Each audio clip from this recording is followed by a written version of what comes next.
The year is 2025. The world watches with bated breath. The post-Cold War era feels like a distant memory. We're standing on a razor's edge, facing a geopolitical landscape more fraught with danger than perhaps any time in recent memory. From the South China Sea to Eastern Europe, the Middle East to cyberspace, the potential flashpoints are numerous and interconnected. The old rules of diplomacy, the safeguards that have held back the tides of global conflict for decades, seem to be fraying. The threat of a miscalculation, an unintended escalation, is very real. We've seen it time and time again. A wrong move, a misunderstanding can spiral out of control with terrifying speed. Tonight we're going to take a hard look at the most volatile situations across the globe. We'll examine the potential triggers, the players involved, and the potential consequences of a world consumed by conflict. This isn't about fear-mongering, it's about understanding the very real dangers we face and, hopefully, finding a path towards a more secure future. For decades, Taiwan has been a point of contention between the United States and China. Beijing views the self-governing island as a breakaway province, a vital piece of its One China policy, and has vowed to bring it under its control, by force if necessary. The United States, while officially adhering to a One China policy, has also pledged to support Taiwan's defense. This delicate balancing act has kept a lid on the tensions, but the situation is becoming increasingly precarious. China's military modernization is no secret. Its navy now rivals the United States in size and capability, and its missiles are increasingly sophisticated. Meanwhile, the United States has been bolstering its military presence in the region and conducting joint exercises with allies like Japan and Australia. It's a dangerous game of chicken, with each side trying to deter the other from making the first move. The risk of miscalculation is enormous. A simple accident, a naval encounter gone wrong, could quickly escalate into a full-blown conflict. And if that happens, it's not just a regional conflict we're talking about. This is a clash between superpowers, a conflict that could easily draw in other nations and spiral into a global conflagration. The war in Ukraine has shattered any illusion of peace in Europe. While the outcome of that conflict remains uncertain, one thing is clear. Russia's relationship with the West is in tatters. The invasion has triggered a wave of sanctions and condemnation, pushing Russia further into the arms of China. But the war has also exposed NATO's resolve. The alliance has rallied behind Ukraine, providing military aid and bolstering its presence in Eastern Europe. This has created a volatile standoff along NATO's eastern flank, with thousands of troops and heavy weaponry positioned on both sides. The potential for escalation is ever present. A stray missile, a border incursion, a cyber attack, any one of these could set off a chain reaction with devastating consequences. And with Russia increasingly reliant on nuclear rhetoric, the stakes are higher than ever. The Middle East remains a region riven by conflict, a tangled web of ancient rivalries and modern-day tensions. At the heart of this volatile mix lies the long-simmering feud between Israel and Iran. Both countries possess sophisticated militaries, and the possibility of a direct confrontation looms large. Adding fuel to the fire is the ongoing proxy war between Saudi Arabia and Iran. From Yemen to Syria, these regional powers are vying for influence, often supporting opposing sides in bloody conflicts.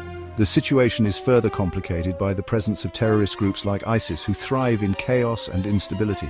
The Middle East is a region where even a small incident can have far-reaching consequences. The assassination of a key figure, a terrorist attack on a sensitive target, or even a miscalculation by one of the actors involved could ignite a regional war, dragging in global powers and potentially sparking a wider conflict. The rivalry between India and Pakistan is one of the most dangerous in the world. Both countries possess nuclear weapons, and their decades-long conflict over Kashmir remains unresolved. In recent years, the situation has become even more complex with the rise of China. China's growing assertiveness in the region, particularly its border disputes with India, has raised tensions to new heights. Beijing has also deepened its strategic partnership with Pakistan, providing it with advanced weaponry and economic aid. This has further fueled the arms race in the region, increasing the risk of a conflict that could quickly escalate into a nuclear exchange. The consequences of a nuclear conflict in South Asia are almost too horrific to contemplate.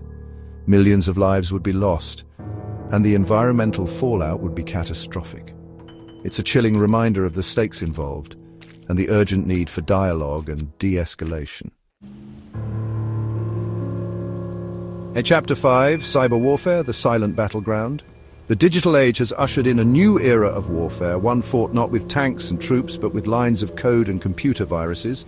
Cyber attacks have become commonplace, targeting everything from banks and businesses to government institutions and critical infrastructure. But what happens when these attacks escalate from digital disruption to real-world destruction? Imagine a scenario where a nation-state launches a sophisticated cyber attack on another country, crippling its power grid, shutting down its financial system, or even compromising its military command and control. The impact on civilian life would be immediate and catastrophic. The line between cyber warfare and conventional conflict is becoming increasingly blurred. A cyber attack that cripples a nation's critical infrastructure could easily be seen as an act of war, provoking a military response and potentially triggering a wider conflict. Chapter 6. Economic collapse, sowing the seeds of chaos. While military confrontations pose an immediate threat to global security, the world also faces a more insidious danger: economic collapse. The global economy is facing a confluence of challenges, from soaring inflation and crippling debt to supply chain disruptions and resource scarcity. Imagine a world where hyperinflation renders currencies worthless, where food and fuel shortages lead to riots and unrest, where governments collapse and borders are redrawn. In this environment of desperation and fear, the rule of law crumbles and violence becomes the norm. Economic hardship has always been a breeding ground for extremism and conflict.